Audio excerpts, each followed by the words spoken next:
those of you at home, are we on now? For those of you at home, I encourage your calls, please, and any comments or questions that you might have, if you can call us at this number, 524-2415.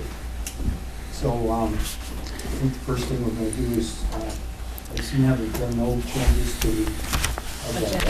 Correct. So I'll make a motion to approve the agenda as we have it. All those in favor? Aye. Those opposed? Okay. We did go on, we have been into executive session, that's how we started the meeting at 5:30. Warrants, we're getting to the warrants now. So, you want to start? Yeah, I have the industrial park warrants. I don't have the date for November 20th today. It's for $561.62. I'll make a motion we approve it. All those in favor? Aye. Those opposed? You guys have it? Sam? I have the payroll warrant for November 9th, or the week of October 30th through November 5th, in the amount of $103,660.46. I will note that approximately $80,000 is the annual fire department stipend. That's why that number's so high. I make a motion that we approve this warrant. Okay, all those in favor? Aye. You want a Aye. friendly amendment, both Yeah. payrolls? There's two payrolls. Oh, so there's you two want payrolls, I'm sorry. Did not see the second one. Second one is for the week of November 6th to November 12th, and that is the amount of $16,302.43. I will amend my motion to include this one. Okay, all those in favor? Aye. Those opposed? The ayes have it. And Mr. Nine, you have a general Okay. warrant. I have the general warrants totaling $32,926.36. I move that be approved. All those in favor? Aye. Aye. Those opposed? The ayes have it. Moving right along, we'll get into the minutes. And everybody has a copy of the minutes. I suppose you have taken the time to look at them. And the minutes are dated November 6th. So I make a motion to approve the minutes, select board minutes dated November 6th, 2017. All those in favor? Aye. Those opposed? And there was a special one on November 13th. Did I get that one, Carrie? Oh, yeah, I did. I'm sorry. Yep. There's also a special one on November 13th, the meeting that we had. So I'm going to make another motion to approve the minutes dated November 13th, 2017. All those in favor? Aye. Opposed? Ayes have it. Okay, so at this time we have, we're going to get an update on the Bay Dock structural analysis. Sure. From, Sure I do. You can come right up to the Eric public Goodard? comment table, please. Sorry, please. You have 3 minutes. No. 3 minutes. You have 3 minutes. Talk fast. Okay. So I'm here to talk about what we've done so far, studying kind of the existing conditions of the fishing pier, or dock, however you want to refer to it. There's a map that's included that may be helpful for reference. It says the 2017 test locations. It shows you that, it's the 4th page, or should be, it shows you the general configuration of the L-shaped pier or dock. And what I just wanted to note or bring to your attention is there's a faintly dashed portion that heads back to the shoreline. That is the portion without piling, or sheet piling. And the thicker solid line, the lower portion of the L, that is towards the lakeside. It's in the back of your package. Oh, is it in the back? No, it's in the back of the Last package. Yep, it's the last page, and it looks like, Louisiana here, looks like this.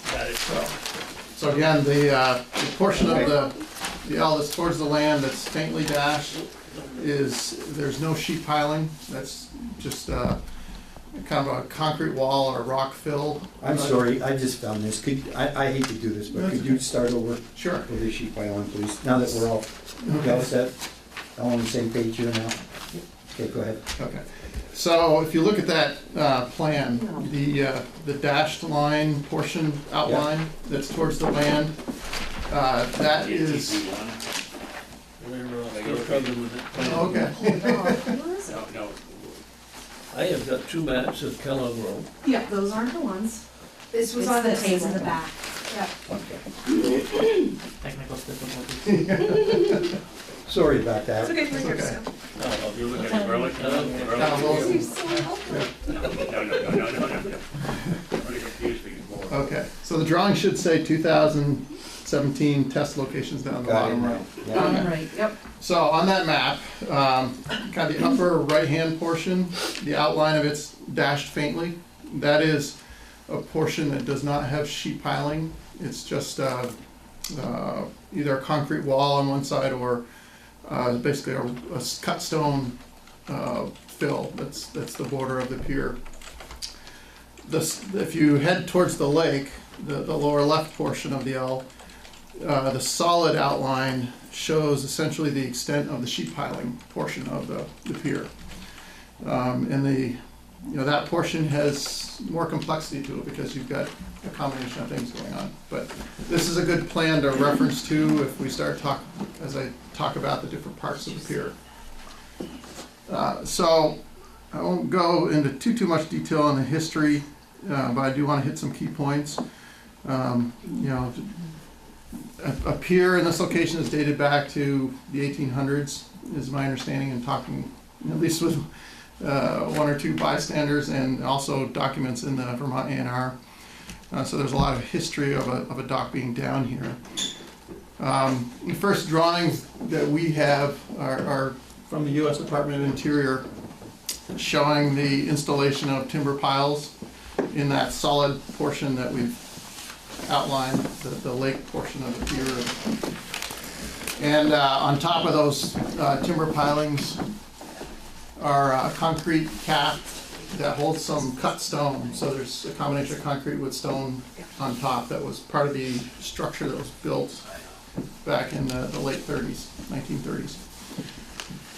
And then and the opposite sides of the pier were tied together with tie rods that were encased in concrete, because you've got internal pressure with a fill that wants to push it outward, so it's tied back together with those old ties. So So something similar that you'd see in a tilt panel? It's stress cabling? tilt panel I'm not as familiar with, Oh, but, okay. No. Okay. but it's a tension cable that holds Okay, holds it together so it doesn't just right. spill over. So 10 years later, the Vermont Forestry Department, I think they must have had ownership at that point, did some renovations where they replaced, it'd be the southeast wall portion of it, concrete instead of the old cut stone, and they moved some of that cut stone to the north side of the pier. But they also added some concrete stairs for access, I think, to boats. I think they added 3 stairways so people could get down to boats that are in the water. And they didn't do anything to change the height of the pier. The pier at this general time was down around 96, so it was a couple feet lower than it is now. Somewhere after that point, in the 50s, 60s, or maybe even into the 70s, the pier was raised. There's not documentation that I have that how that was done, but basically there was mention in the Vermont A&R files that somehow the pier got raised to about 97 or 98 feet. Then in '85, they started seeing or noting some deterioration. The A&R was noting that significant deterioration was occurring on the pier. And I think What portion of the pier? it didn't really have a description. I quoted what they said. It just said major deterioration of the dock began to show up in 1985. And that was an internal memo within the Vermont A&R information. In '87, they started formally investigating how to fix it. They got some soil borings done along the pier. I believe Green Mountain Boring did those. They also had a diver go down and look at the condition, and they found voids under where the concrete cap sits on top of the piling. They had rock fill in there, and a lot of those rocks had either washed away or settled or somehow gone. So that created voids, and soil was falling in to fill those voids. And I think the effects of that are still being seen with all those depression and that you see in the top of the pier. But it's the long-term filling in of those voids. So as a result of the diving inspection and soil borings, they decided to essentially contain the pier in a different way with the installation of sheet piling to contain it instead of relying on this rock fill to contain everything. And so they designed a drawing to install the sheet piling, driving it to refusal through the soft clay, and then to hold it back, put in some tie rods and a steel whale system. In the process of that design, they officially raised the pier to around 98 and a half. It looks like they filled in the annular space, at least some of it, between the sheeting and the old structure with concrete, but it's hard to tell whether that was just in the upper part and whether they used fill down below. But up at the top, at least, there's concrete in there. And basically, in '92, which is a year after they did the construction, the original renovation had all timber cribbing around or timber curbs around the perimeter. In '92, they designed a replacement. But our feeling is it was a dual-purpose replacement, that it not only was to get the timber out of there, because probably the ice was grabbing it and pulling it, but also in looking at the design of the original 1989 or the 1989 drawings, we saw that was what appeared to us to be a structural defect in the design, in how they configured the whales. Normally, when you have a whale system with tiebacks, the whale is on the outboard side, the low pressure side of the wall. They put these whales on the high pressure side, so you need to mechanically anchor them, at a regular spacing to the sheet piling. It's only anchored at the tiebacks, which essentially means the beam doesn't carry any load. It doesn't really serve any purpose. And usually that's there to spread the load out evenly between the tie rods to the tops of the piers, or the pilings. So in '92, they went in and they pulled out all the timber cribbing along the lake side of the pier, the very bottom of the L, which is the highest stress area, the deepest lake portion. And they put in a concrete curb and anchored it to the sheeting. And so they got hopefully a more durable curb, but also they looked like they were trying to engage the steel beam that's in between the tie rods. So we think that was part of the reason they put that in, a year after they finished the construction. Well, over the course of, '92 to 2004, when we first took a look at this pier, they did the other areas. It looks like they put in a concrete curb around all of the other sheet pile areas. So I assume part of that was, again, both address the timber curb issue and probably this design issue with the steel whale. So in 2004, that's when our firm first looked at this pier, and we were looking at trying to actually basically renovate it to a full-blown marina at the time. I think that was the plan for the town. And that's when we kind of discovered this issue with the steel whale. We also did an updated survey plan, and we were consulting on floating breakwater that was being proposed at the time. But for various reasons, the actual dock renovation came to a stop, I think in early 2006. Maybe the master plan changed or something. So nothing was done. We did do some investigation, started to look at what the structure was. During that time, Vermont Non-Destructive did some testing to see how bad the corrosion was on the steel. It wasn't too bad.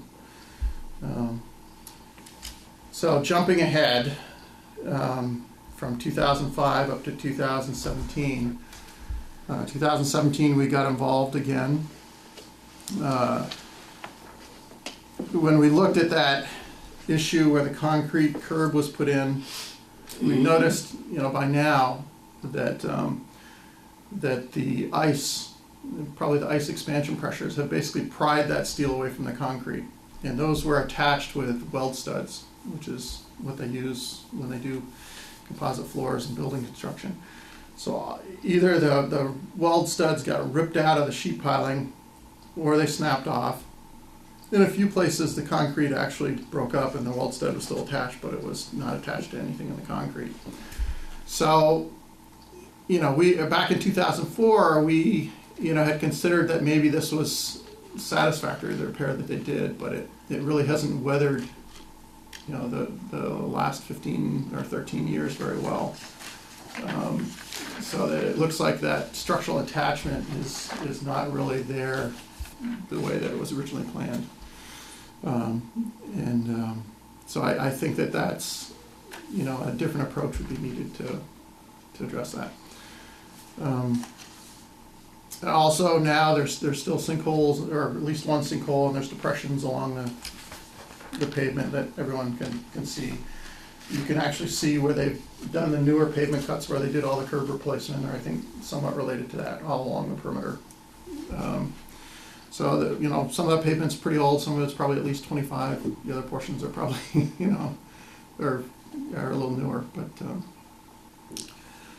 but, so when we got involved, the things we did in 2017, first I went down and took lake samples.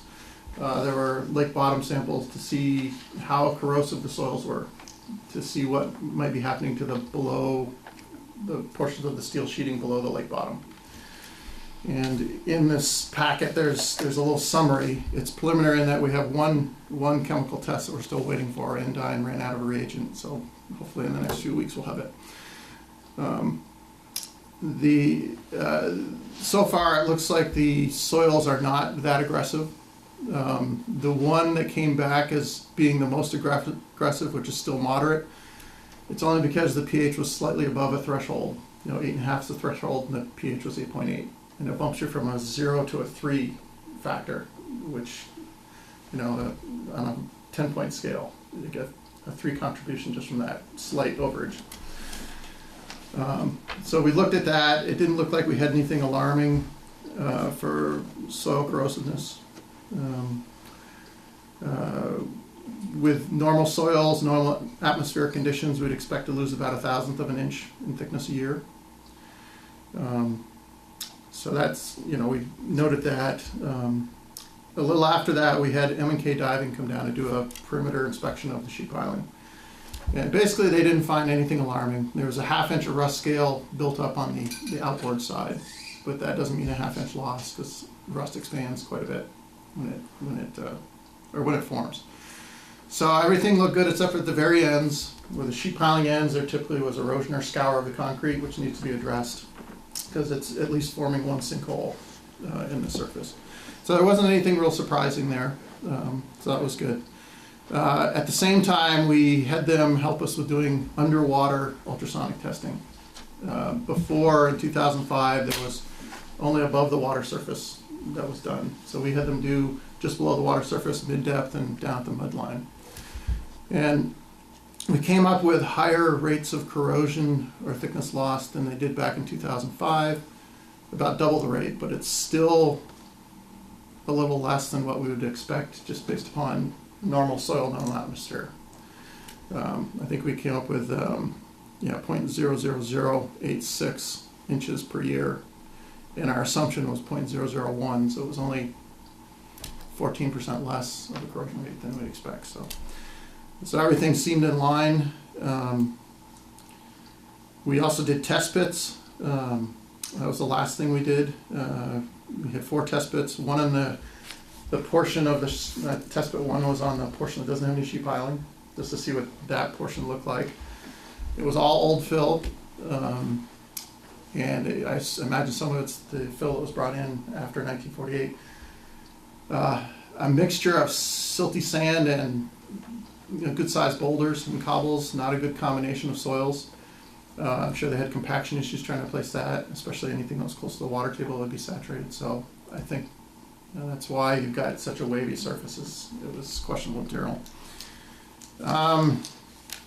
We also exposed 3 tie rods. Once you get into the test pits 2 through 4, which had the sheeting, we wanted to expose the tie rods. One of them had some surface rust, even though they were galvanized, and I think the other 2 were without surface rust at all. So, things were pretty good. It wasn't advanced rusting; it was just a little bit of rust starting on that first one, and that's after 25 years. So, they're in pretty good shape.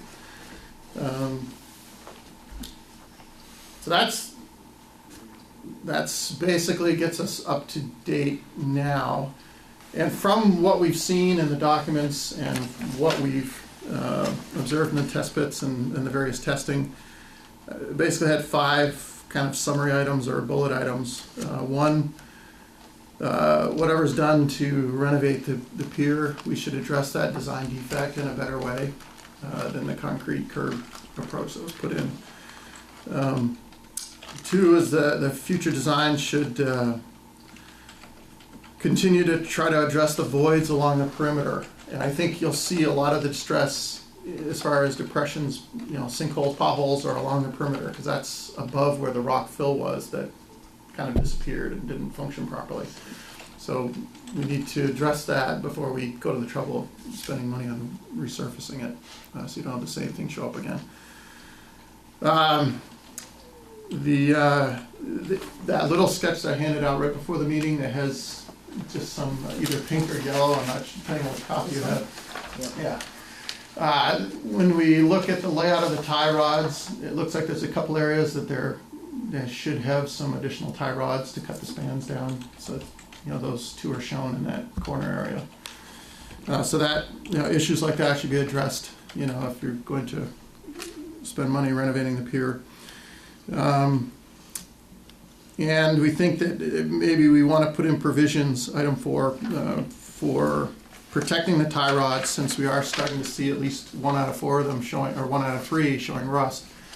It's very likely we may want to put some added protection, just if you're going to shoot for another 50 years or something like that, to protect those tie rods further. And then as far as the design thickness loss in the steel, due to steel corrosion, this is primarily for the sheeting, but there could be other aspects.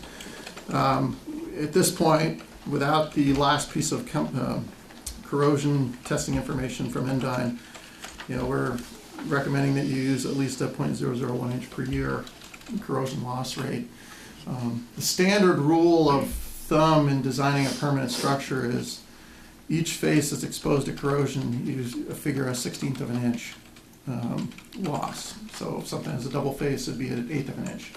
How thick is the sheet piling? The sheet piling, it was PZ22, which should have a thickness of around 3/8 of an inch, 0.375. And you can see that when we did all the ultrasonics, you can see that generally that was the upper end of the readings.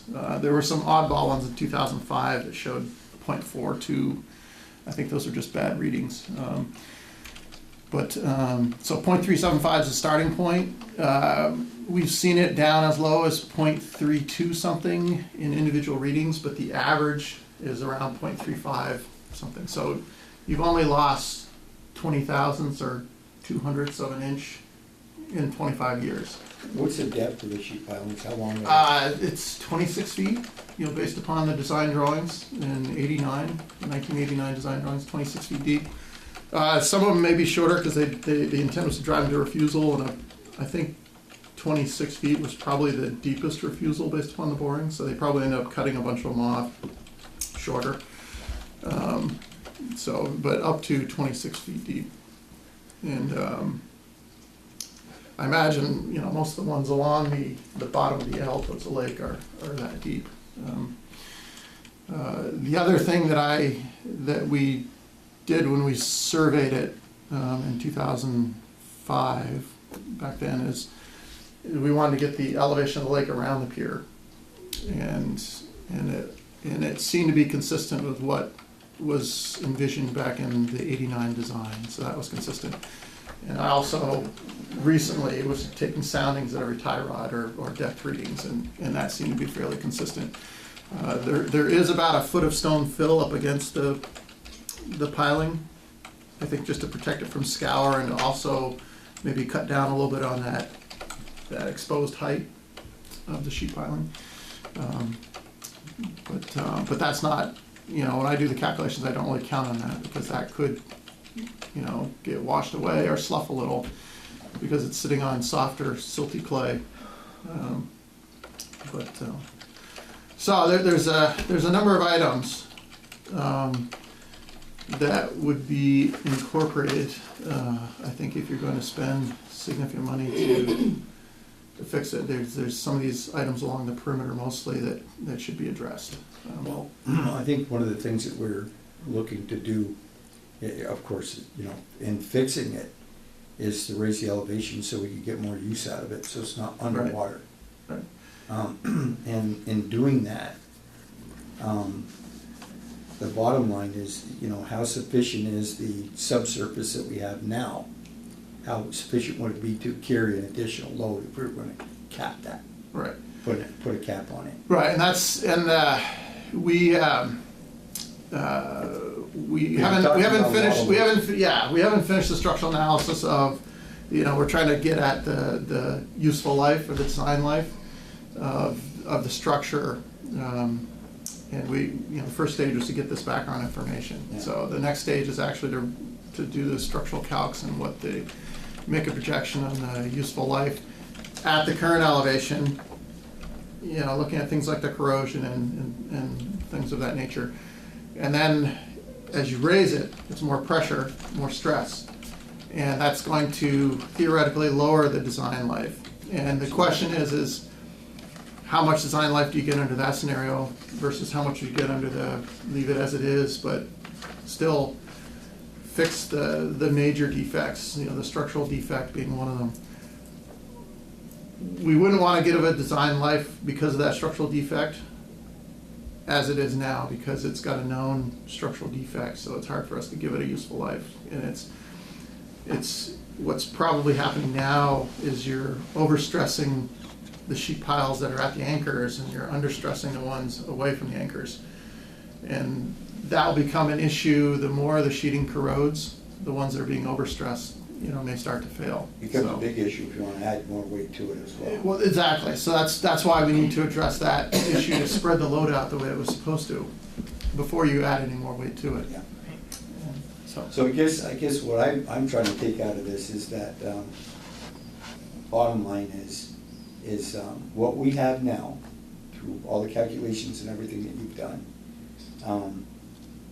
what could we do with it, as it stands right now? That's the next step. If we want to raise it by 4 feet, can we, or do we have to tear off? Well, have you And if I talked? was to do that, my own personal opinion, I'd make it so water flows under it, not up against it. You want an elevated structure? That's mine, that's only me, I think it's a question. yeah. Well, that would be a much bigger, that'd be a much bigger impact.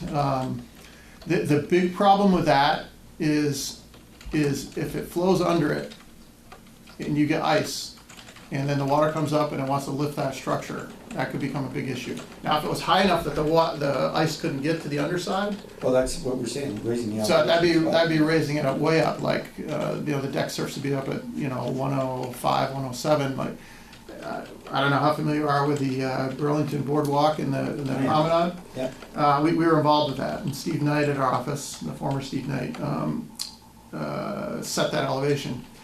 And that deck is at 105, so it's still 2 feet higher than the maximum flood we had back in 2011. yeah, And that was really for wave action, so we wouldn't have any waves splashing on it. But that's, if you go down there during low water, you're way above the water. But anyways, if you want an open structure, you would want to be up at that height, probably at the lowest. I guess, and that's what changes it, in my opinion, that's what changes the use from a dock to a pier, basically. I mean, something at that elevation, in the summer when the water level is low. Mhm. Doesn't make for a very good boat dock at all. You're talking about the raised up structure? Raised up Yeah, yeah, no, it wouldn't be good for boats, or you'd have to have some type of ramp system. Yeah. It's a much longer ramp to get down that grade. So then you're looking at something for, or like for people to enjoy, to walk out Right. on, sit on, fish off them, Yeah. stuff like that, and do the boating up to the new marina next door. Yeah.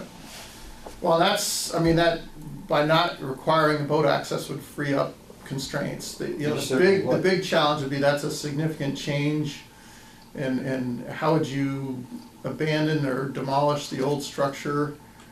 And that could get into a bit of a sticky permitting mess. You know, right now, we're looking at, I mean, the nice thing is you're already at the Army Corps elevation, the 98 I'm not elevation. talking about demoing, I'm talking about improving it. Well, if you're building it up, it's how you would build up, because if you're gonna build a raised structure, we probably wouldn't wanna build off what's there. No, it's, yeah. And so we gotta do an independent structure. And, you know, maybe it's not a whole lot different permit wise than just raising the whole thing as a solid mass. But that's, that's something we'd have to look. I wasn't actually envisioning that when the whole discussion of raising it. Well, the problem with raising it is that right now, it's too high. And when it, well, because of the lake level's lower, if you raise it. But in terms of the 103 maximum elevation. Right, if you never want water over it, well then Yeah, you the raise low, it. when the lake's at 92, it's gonna be too high. Right, but I mean, Yeah. but the thing is, in the season, the boating season, it usually is fine. In the spring, early, Well, in the spring, sometimes it's underwater. it's underwater, but that's not boating season. You know what I mean? If we raise it so that it's not underwater in the spring, then you'd have to have a ramp to get up to the dock in the I summertime. thought boating season started like on Memorial Day, and by Memorial Day, sometimes by 4th of July, it's still underwater. So. Yeah, you're right. Well, I but was just to raise it to roughly- 105 or, like that, it would be. So the process when we started this was to see what the structure was underneath. Yeah, And before we did anything, put our money there to save the structure, because I don't think you could get a permit to build this again. No. It was very difficult. And so, the thought was to keep it from eroding to any worse condition than it already is. So, whether we raise it or not, I think that would be something that we'd do later on. I mean, we first wanna protect it, and that's what this study's about. We have a good asset there, so how do we Yeah. Yeah, we preserve improve what and we got. maintain the asset? Yeah, I mean, there's, like I said, there's just to protect it and make it last for, hopefully 40, 50 years before you have to do something major. There's gonna be a fair amount of work along the perimeter mostly to fix that, and fix some of these, design defects, try to fix better the voids that have caused all these sinkholes. And we have a couple of ideas of what to do along those lines. So that's kind of the base piece is protecting it. If you go to doing a separate elevated structure that's much higher and not filling, and I think if you want to go that high, if you want to go 7 feet higher, then you don't want to build on top of this. You're right. I think if you're going a few feet, it's fine. But if you're going way up, you're gonna blow out your sheeting, and you're just not gonna have the capacity there. So unless you got creative with some type of light material or something, I mean, which is possible. I think I kind of jumped ahead a little bit. Yes.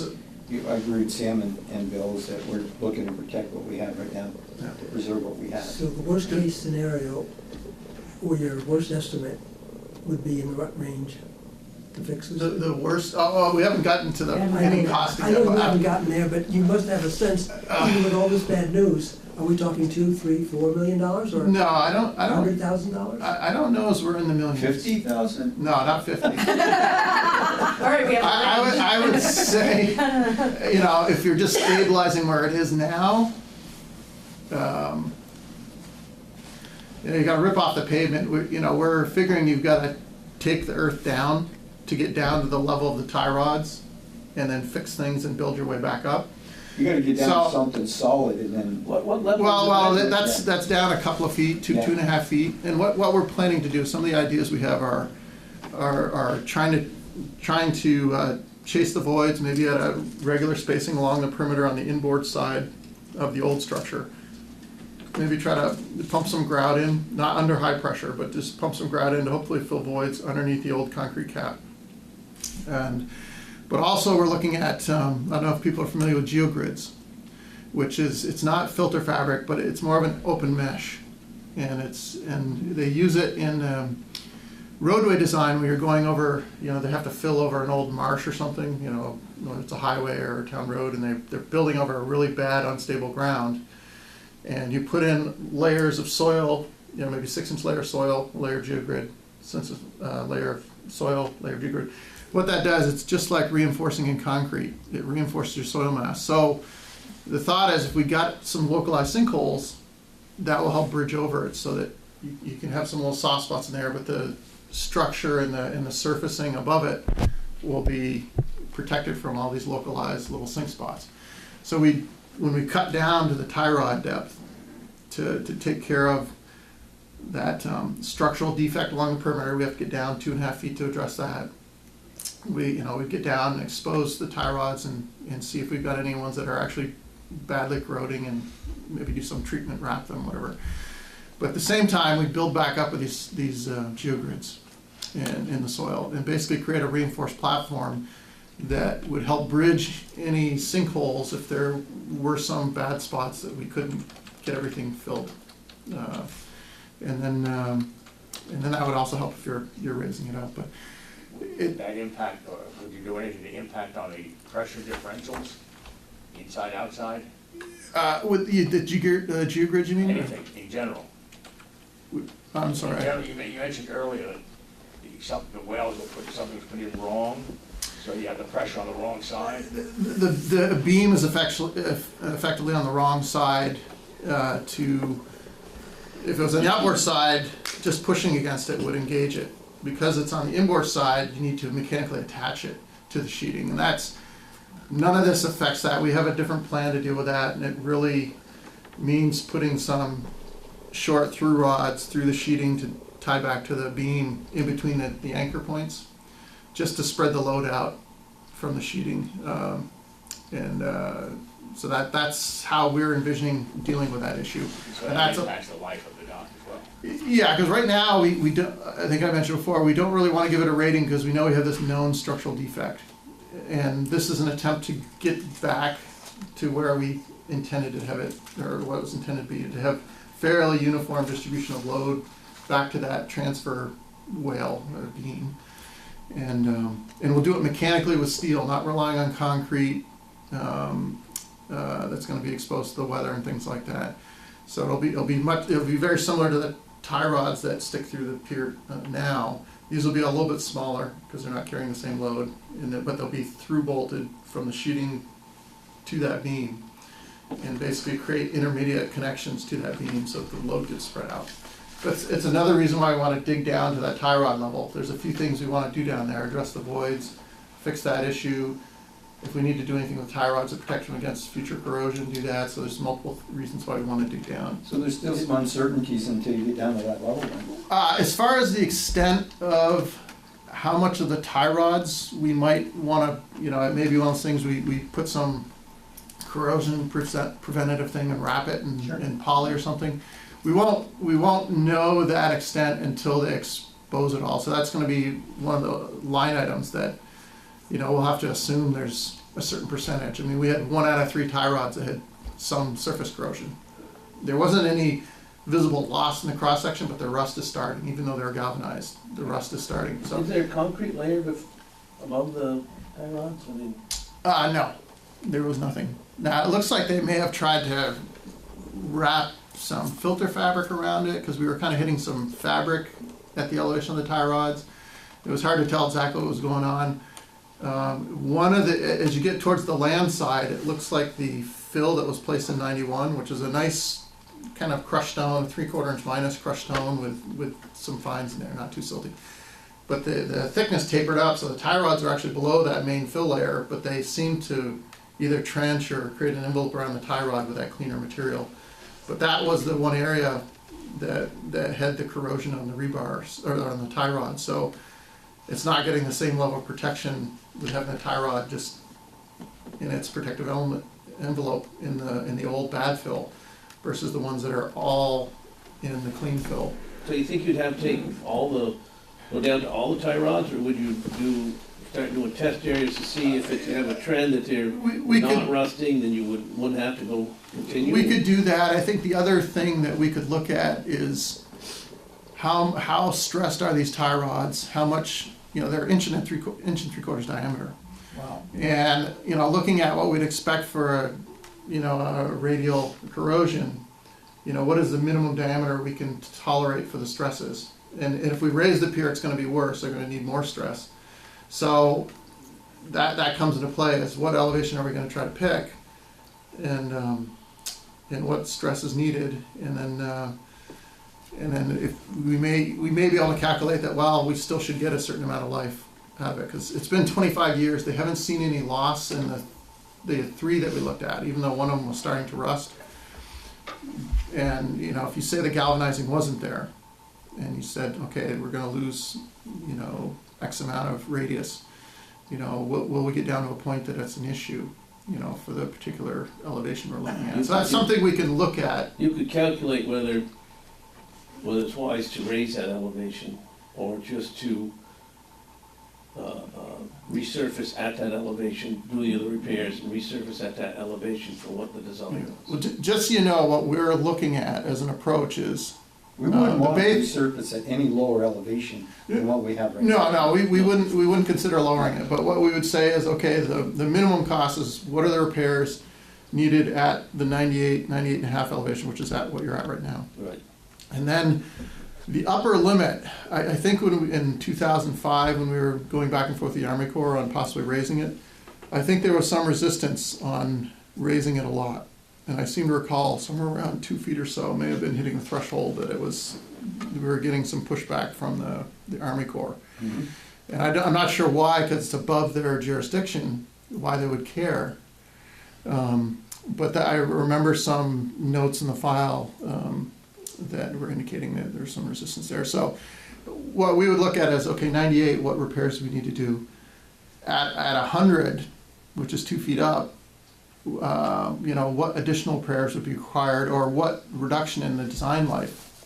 It's probably that. We probably do a lot of the same repairs, but how much design life, how much is it reduced based upon that added stress and the corrosion rates and things like that? And we, back in 2005, we were actually looking at raising it up to 101, which is 3 feet up. I'm not sure if the Army Corps is going to let us, but I think somewhere in the 100 to 101 is something that we'd look at for the ultimate raising of that structure. Getting back to Mr. Rochelle's question, you were getting to. The price? Yeah. This is really We're not off the going to cuff. hold you to it. We're looking for. I would say to keep it where it's at Turn it up. and to fix things, I would say you're probably down. I would want to say you're down in the $250,000 to $300,000 range.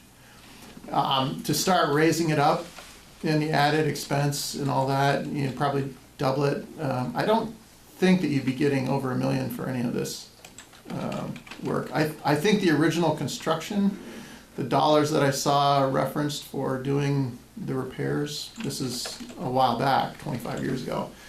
I think they were looking at a $300,000 project to do, the sheeting and the initial tiebacks and raising it up.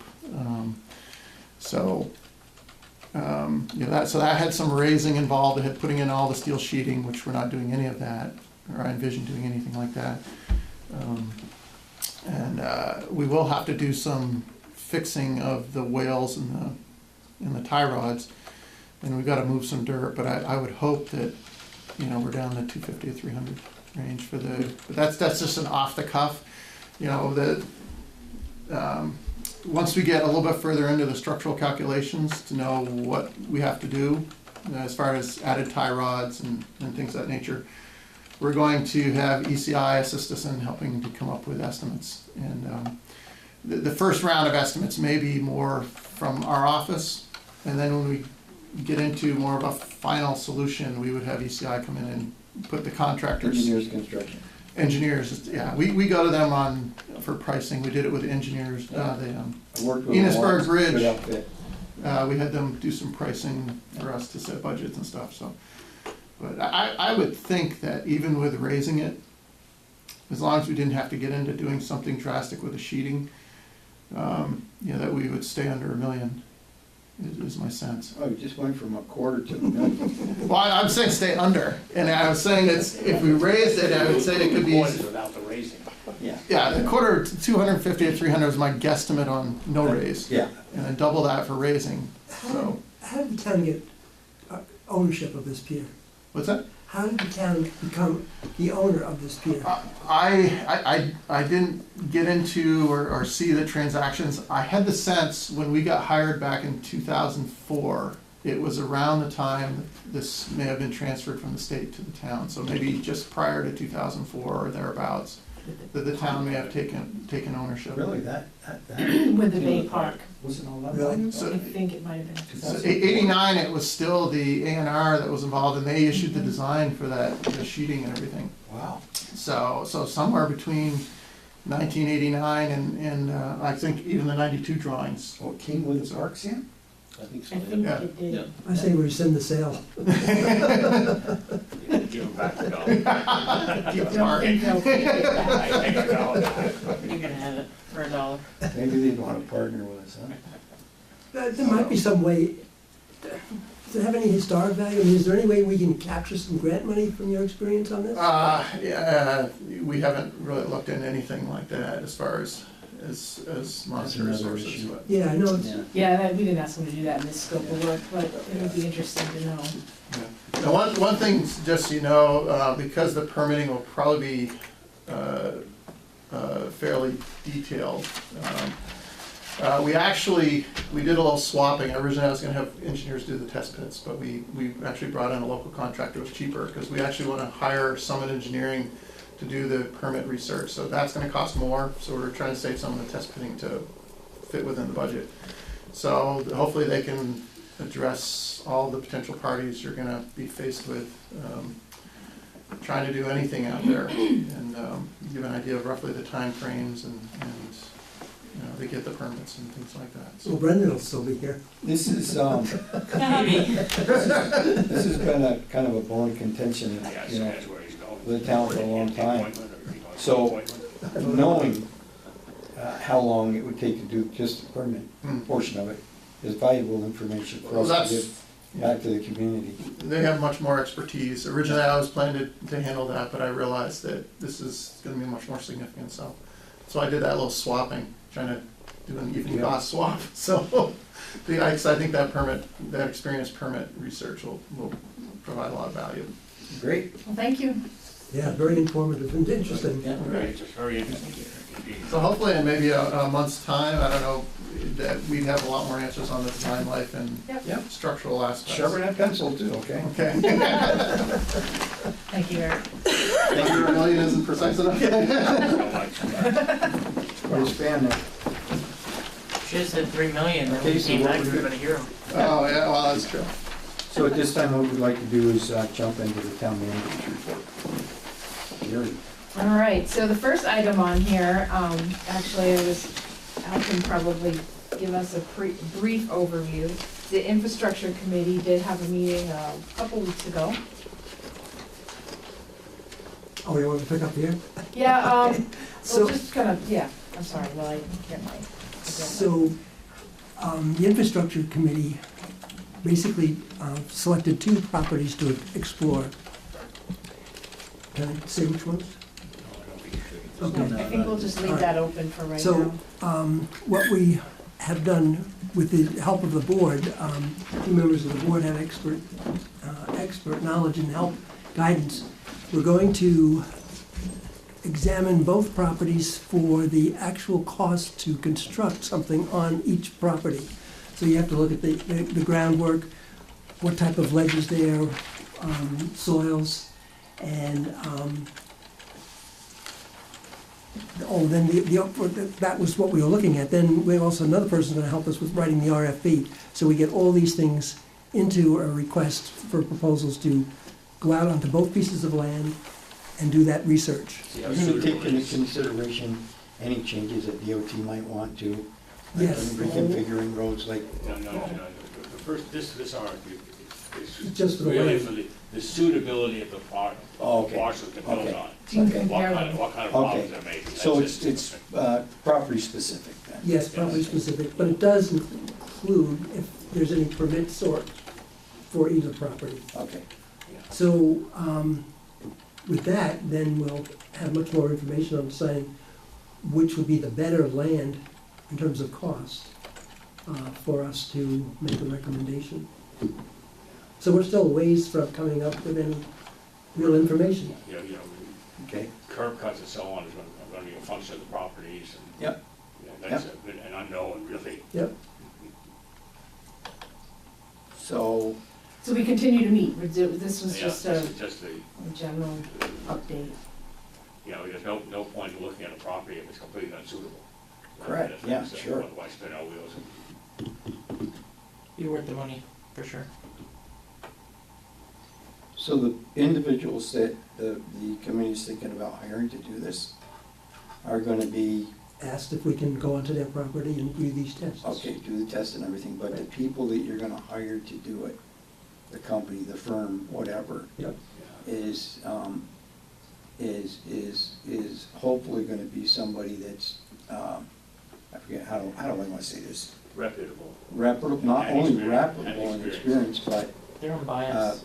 unbiased, Oh, yeah, that's, unbiased. Right, well, it'll be an RFP, and we'll be able to evaluate it, Okay, look at Yeah. the contractor's proposals, know the contract, the because to application. me, that's very important. Yep. And this whole thing, as we go along, very transparent, very, you know, everything. Once we get to there, we have no problem laying out Great. everything to the public. Fantastic. we don't want to create a bias before. Right. Right. Okay, great. So is that it, Al? I think so. I think so, When is the yeah. next meeting? December 11th. And it's, and again, it's open to the public, right? It is, yes. Yeah. It's open to the public, so any of you people at home that are listening to us tonight are more than welcome to attend this.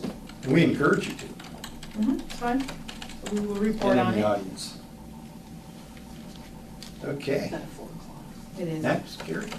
So the next thing was the St. Albans Health and Recreation Path status. That's the one that would connect College Pearly, go along the St. Albans State Highway or the SASH to connect both St. Albans Town Educational Center and possibly north, some of the city sidewalk streets there. There's no significant change. I mean, I am planning to contact the Maple Run School Board to talk about both access on both ends, frankly, now that that one school board is done with their election that happened this week.